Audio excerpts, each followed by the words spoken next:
And that's very common in an investigation, is that they come up with some kind of theory and then see if that works or if it's something completely different. And they're looking at evidence from all sides, all while they're trying to figure out what happened. You know, they're not telepathic. They have to use the evidence at hand.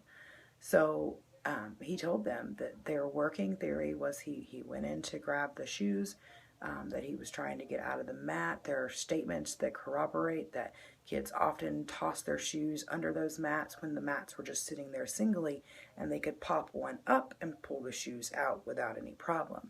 The problem that day was that the mats, I believe that was the first day back from Christmas break, they had cleaned the gym or cleaned the floor or whatever while Christmas break was happening, but had decided to store the large mats like KJ was found in and the smaller ones that are still pretty big. There was 21, I believe, mats in the corner of that gym. So the ones on the outside where the kids would normally store their shoes got pushed to the inside of this huge pile of mats. Combined of these 21, 20, however many mats it was, you're looking at well over 4,000 or 5,000 pounds. Those mats are heavy. The big blue ones, like he was found in, I've read, weigh anywhere from 200 to 500 pounds. They are very, very heavy. So if you think about it for a minute and use just a little bit of common sense, if they're not in the outside ones, then he climbed up on top to try to figure out and look down in each one to see which one had gotten pushed all the way back with his shoes still down in there. And once he found the right one, I would have probably done the same thing, even though I'm short. And that's to extend my arm down, to reach in while the rest of my body's probably out of the mat. So just his torso's in there to reach down and grab his shoe. And at that point, he either couldn't reach it that way, so he wriggled a little bit more of his body in and then became stuck, or he fell from the, torso down through his legs and everything and fell into the mat and could not get back out. I've heard many people on social media say, well, if I got stuck in a mat, I would just tip it over. You cannot tip a mat over that, number one, weighs that much, and number two, is wedged in between 20 other mats. It's not going to be possible. You can't cause a domino effect for something that heavy that's wedged all together like that.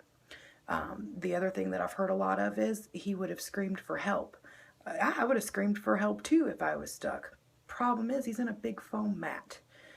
He would have been muffled. Everything would have been muffled. There's a YouTube video, and I urge everybody to check this out. Some University of California, I think it was, students, and they call it the Kendrick Johnson mat test or something like that on YouTube. Look that up. A bunch of kids, they grab one of these mats that's very, very similar to the one that KJ was found in. They put one young man down inside that was about the same build and size as KJ, and you couldn't hear him. You couldn't hear him scream, and they were filming it from like 3 feet away. He couldn't wiggle himself out, and that was just one mat. That wasn't all of them put into the corner together. He couldn't get out. He was stuck. They pulled him out after 15, 30 seconds or so, and he was hot, he was sweaty, and he said he was never been more scared. He said that it's ridiculous in there. I can't imagine being surrounded by foam,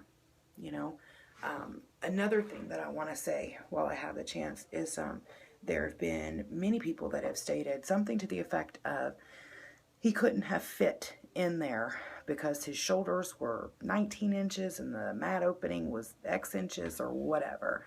Well, I want you to think about something. So my shoulders are however many inches they are, but when I do like this, it's much smaller. Much smaller. So think about it. He's leaned over inside this mat with one arm extended to turn himself this way, making his body almost parallel to that mat. You could have very well fit in there. Very well. I believe that the opening of the mat was 21 inches, something like that, 22 almost, 21 and 3/4, something like that. And his shoulders were 19 inches. So even square-shouldered, he probably could have barely fit in there. But if you start lifting down like this, or even like this, you become much smaller, giving much more ability for him to have gotten inside of there. And let's face it, it's foam. It's going to give. So let's say the opening was 19 inches or 21 inches. If you push back against that, you can probably gain 2 inches on each side of, more space because of the foam that you just pushed back. So there's even more room. So that's not really a plausible working idea either. So I had said, let's talk about the Johnsons for just a second. And I had started to state that, I would never accuse or slander someone. The social media campaign that has happened with this has been nothing but a glorified witch hunt. It's not fair to anyone that's been named. And, I get that the idea behind, the defense to that, well, life's not fair. No, it's not. But you're talking about children. These were kids when this happened. And their name was slung all over the media from literally like day 2 of this investigation. I think that the Bell's name came out. And then it just got further because they have a father who's in law enforcement. He understood exactly what was going on here. And he told his kids, you're not talking to nobody. I can't blame him for that. I can tell you I would probably do the same thing to my kid. I would get an attorney, because if you're asking me questions and I already know that the social media campaign has already tried me, judge, jury, and executioner, and said that I had something to do with it, no, I'm not going to let my kid talk. Absolutely not. Why would he? He invoked his Fifth Amendment, the kids for his 2 sons. And I can't blame him for that. I want you to think about reversing those roles for just a minute. If your child was being questioned in something like that, and you knew that they didn't have anything to do with it, they had rock solid alibis, but their name was already, they weren't just asking to be questioned. Their name was already being thrown around as a murderer on social media, on Twitter especially, and even Facebook.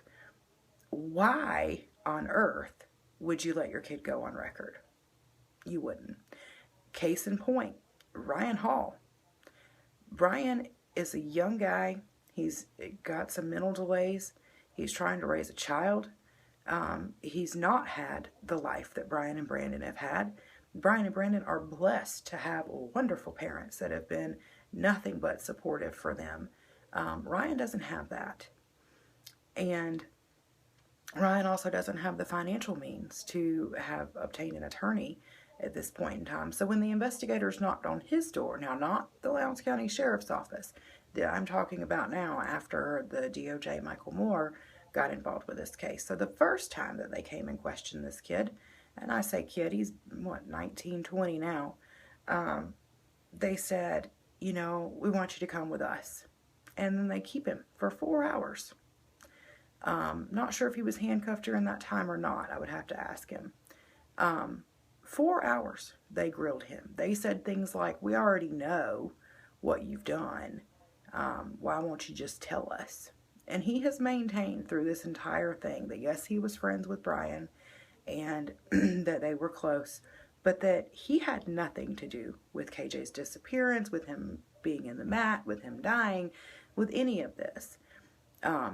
We see this quite frequently, and I'm not going to go conspiracy theory here, but let's pick off the weaker kid and see what we can get out of him. He is weaker. He doesn't have money. He doesn't have family support. He didn't have an attorney. He didn't evoke his Fifth Amendment right to not speak. He went with the investigators willingly.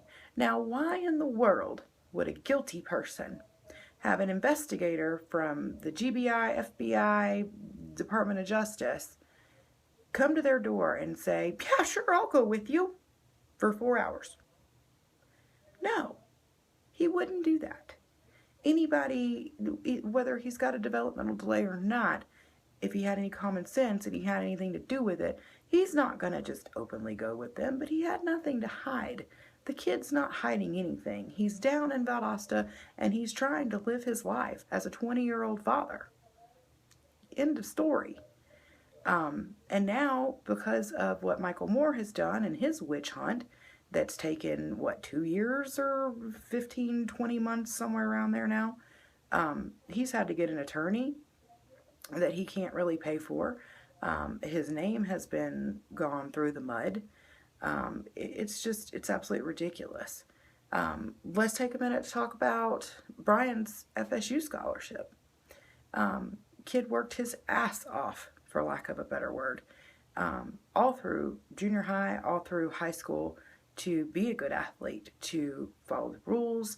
I've never seen anything that said that he had any disciplinary problems, any violent tendencies, any aggression issues, nothing like that. No mental health concerns. This kid had a full scholarship to a really well-vetted school, to FSU of all places. Now I want you to think about something. Attorney Crump, his alma mater is FSU. Now, I can't tell you for certain that the withdrawal of the scholarship on signing day, nonetheless, not 2 weeks before when he could get picked up by another college or have a little bit of time to submit to another college, the day of signing, FSU withdrew their scholarship. Said, no, we don't want you. We don't want our name put here. Maybe that was because of Jameis Winston and what he put the school through the year before. Who knows? But it seems kind of credible to me to think a little bit outside the box here and say that, well, Crump has an office right across from Florida State University. His alma mater is Florida State University. He's a huge donator to Florida State University. Could that have something to do with it? I'll let you be the judge of that. But those are the facts.